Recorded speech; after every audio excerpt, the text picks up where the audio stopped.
Peter Steinberger, the creator of OpenClaw, just said, "You shouldn't be prompting coding agents anymore. You should be designing loops that prompt your agents." Similarly, Boris Cherny, the creator of Claude Code, said, "I don't prompt Claude anymore. My job is to write loops." So I decided to dig deeper and learn what two of the most respected AI engineers were talking about. And turns out, it's pretty f***ing simple. In today's video, you'll learn what a loop actually is, when you should and should not use it, and how to create your first loop in Codex yourself. Now, before I break it down, here's what Boris Cherny has to say about it. I don't prompt Claude anymore. I have loops that are running. They're the ones that are prompting Claude and kind of figuring out what to do. My job is to write loops.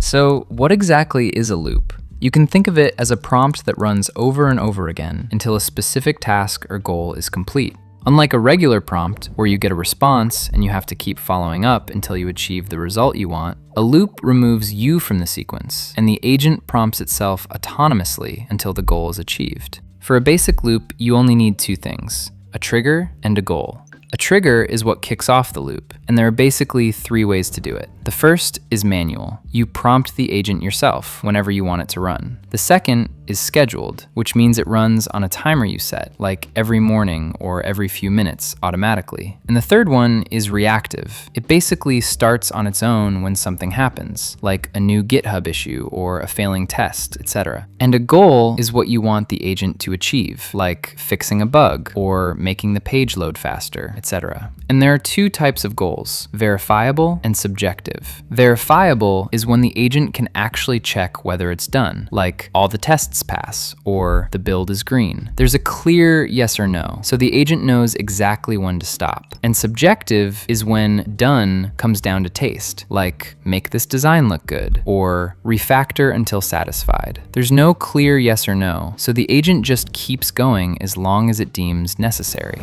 It sounds great, but when should you actually use one? Well, there are 4 simple questions I like to answer when deciding if I should create a loop or not. The first one is, can you afford to be a little wasteful? Loops can run for hours, days, or even months until they finish the task, so they can burn through a lot of tokens. If you're on a limited budget or you hit your limits pretty fast, you might want to be more strategic about this. Second, does the task actually repeat? If it doesn't, just use a regular prompt. Third, is there a clear definition of done? The agent needs a clear goal to know exactly when to stop. If done is a matter of taste, just use a regular prompt. And the last one, does the agent have all the necessary tools to verify its own work? For example, if you're building UI features for a website, make sure the agent can actually preview it in a browser to see the result of its own work. And if you can answer yes to all 4 of those questions, congratulations, you've got yourself a great candidate for a loop. So let's actually build one.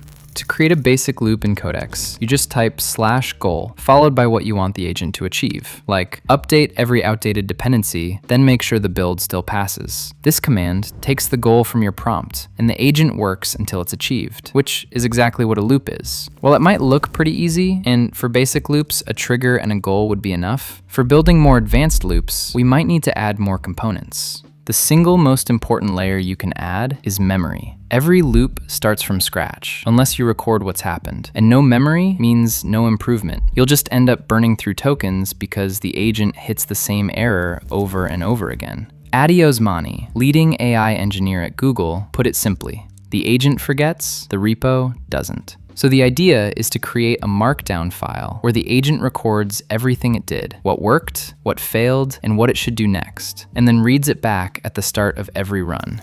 Here's the prompt you can use to add a memory layer to your loop, and here's a clean template for the markdown file. The next one is the verifier. The agent should be able to check whether the goal is met yet or not, so give it the exact instructions on how to test it. For example, open the page in the browser and check the console. If there are any red errors, it's not done yet. And give it all the tools, plugins, and skills it needs to actually run that check. Finally, you need a stop condition. A loop will run up until the agent finishes the task, but in some cases, that might take way too long. Or the agent gets stuck on an error it can't solve and just keeps trying the same broken fix over and over, burning through a lot of tokens. So, if you want a little more control, you can tell it directly in the prompt when to give up. Don't just tell it a success condition. Tell it when to quit and how much it's allowed to spend if the goal isn't achieved by then. And that's really it. A trigger, a goal, and a few layers on top. Now you know exactly what those two were talking about and how to create your first loop yourself. If you found this video helpful, you'll probably love this one as well. See you there. Peace.